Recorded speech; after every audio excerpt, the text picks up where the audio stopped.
Welcome to Wrestle Capsule. My name is B, and this is a channel where you're going to be getting your dose of pro wrestling talk. And today I wanted to talk about some things that went down on Monday Night Raw. I know I haven't done a video like this in a while, but there's just so much to happen on Monday, and all of it's going to play a huge part in what's going to go down at WrestleMania 40, so I have to talk about it. So, first things first. Liv Morgan versus Becky Lynch. Now, I'm still on my hashtag Justice for Liv campaign. I'm not gonna get off that horse, but I get why she had to lose against Becky. I mean, Becky is the one who is going to be going up against Rhea Ripley at WrestleMania for the Women's World Championship. Yeah, yada, yada, yada. You gotta make Becky look strong. Yes, we get it. But I feel like, and maybe it's because I'm biased, I feel like Liv Morgan is still going to have something to do at WrestleMania. Like, she's just not going to be absent from WrestleMania. And especially after the match and Rhea Ripley came out and Rhea and Liv crossed paths, and Liv was like, she's going to be at WrestleMania. And I was talking to some of you guys in the comments from my previous video, and more, this is my theory. I really do think that Liv Morgan is going to interfere in this Women's World Championship match. She's going to do something out of pocket, out of left field, and I cannot wait. And then you just add in Nia Jax freaking out Becky and Liv backstage and bum rush both of them. So Liv Morgan has a lot to be pissed off about. So I can't wait how this is going to play out. The announcement that we got that at WrestleMania, there's going to be a 6-pack challenge, a ladder match for the undisputed tag team championships. Finn Balor and Damian Priest have had these championship belts for so long. And I know I've talked about this on my channel. I just want these two sets of belts to just be separated. I don't want no undisputed stuff no more. I'm over it. I don't know if WWE is ever going to separate it. Like, forever tag team champions are just going to have 4 belts. Like, it's just weird unless they're going to put them together and make one. I wouldn't be opposed to that. But we are starting to get more and more tag teams. WWE is starting to develop more and more actual tag teams. Oh my gosh. Now, I'm not gonna lie. The fact that Chad Gable did not win the Gauntlet Match to be able to face Gunther for the Intercontinental Championship at WrestleMania 40 bothers me. Why? Months ago, last year, Chad Gable and Gunther had their storyline going. And I know it's like picking up where you left off, like it's been a while, but like, I don't know. There's just something about Chad Gable. Like, he is so good in the ring, and he really has been pulling on my heartstrings as of late with this whole thing with his daughter and him like fighting so hard, and him wanting to be the Intercontinental Champion, working so hard, working up the ranks. Like, it's just, oh my gosh. Let me just talk about what I don't like. Now, Sami, he had a WrestleMania moment last year, WrestleMania 39, with one of his best and closest friends, Kevin Owens. Sami Zayn and Kevin Owens were able to dethrone, I might debate, one of the best tag team champions, undisputed tag team champions we've had in recent years in WWE, the Usos. Huge, humongous, monumental. I said this in my WrestleMania review. That was a huge moment for Sami and Kevin to get those undisputed tag team championship. Like, it was huge. It was a huge moment at WrestleMania 39. So he had that. So for him to get this opportunity at WrestleMania 40, why would you do that? Why would you do any of that? I don't know. I like Sami Zayn. I really do. I'm a huge fan, but that is my big bone that I have to pick. But I hope that this is not the end for Chad Gable. I hope that he continues to be in pursuit for that Intercontinental Championship, because I really do think he deserves it. And I feel like this loss, he can take that, on the chin and use that as fuel to keep going towards the belt. I don't see, no matter how good Sami Zayn is, I really do not see him getting the Intercontinental Championship at WrestleMania. I just don't. I feel like Gunther is going to retain. This man has had the championship for over 600 days. This man, I've said this so many times, he's been one of my favorite Intercontinental champions in recent years. Like oh my goodness. Like it's been monumental. Like he has brought up this championship to such a high prestigious status. Like I really don't believe Sami's gonna win. I don't want him to win that. Like I want him to get a championship, but I just don't. Not WrestleMania 40, bro. Drew McIntyre needs to win the World Heavyweight Championship at WrestleMania 40. He needs to.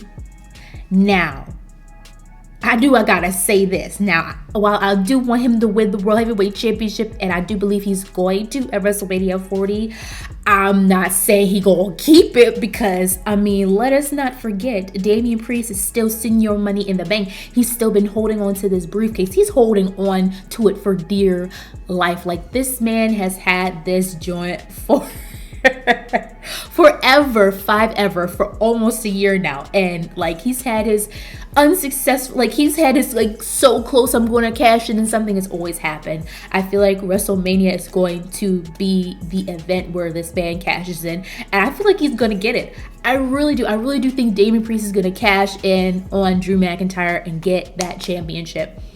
And it's good. I don't know what's going to happen to Drew. Like, that man's going to snap. Like, he's really going to snap.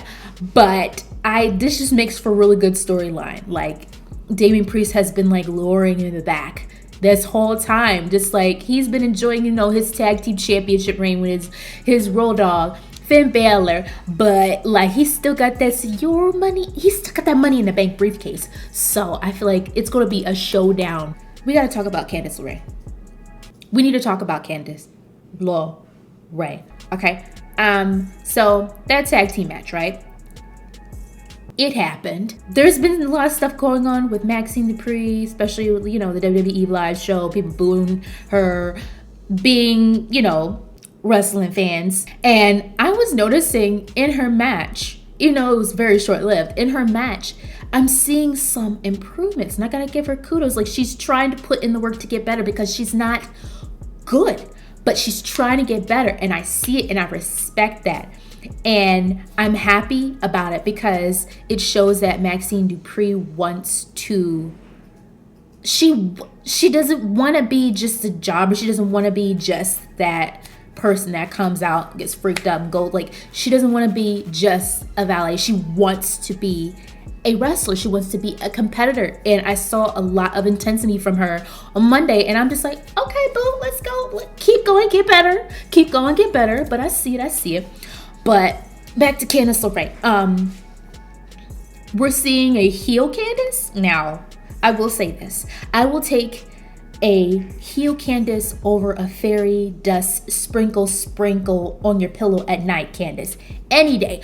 But heel Candace is not really believable for me yet. She can get there, but she ain't there right now. And as she was talking smack to Maxxine in the corner and saying all this stuff, talking about her dead brother, just being foul, like the words that she was saying was compelling, but her delivery, her execution was mid.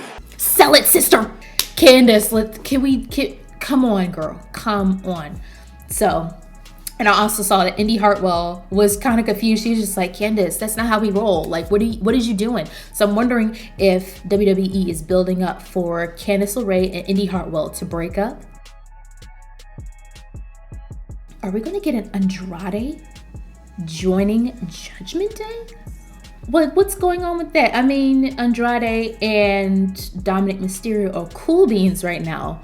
And Rhea, Ripley, and Andrade were talking, and I see that there's something going on. There's something a brewing. There's coffee is being made right now. There's a brewage. So I'm wondering if Andrade is going to join the Judgment Day, or is he going to just work side by side like an ally to get some agendas done? Like, I don't know, because whenever Judgment Day works with someone, it's very short-lived, and then after that, it's like if they're not joining, then they're just like, get out of my face. So I wonder what's going on with that. if Andrade joins Judgment Day, he would be such an asset to the stable. Y'all, we getting twin versus twin at WrestleMania.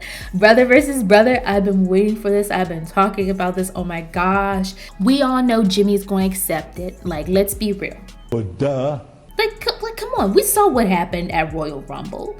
Like, of course Jimmy's going to accept the challenge. So, the whole segment with Cody Rhodes and Michael Cole, with Michael interviewing him. One thing that I really want to bring up is what Michael said about Seth. Seth and Cody have not always been on the same page. They have not always seen eye to eye. When Cody came back to WWE, Seth, they were at variance one another. They was not feeling each other, okay?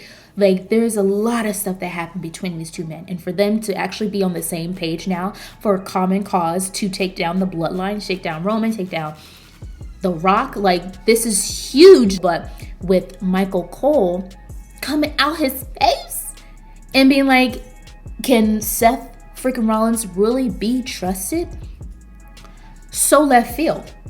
But the more I thought about it, I was like, wait a minute.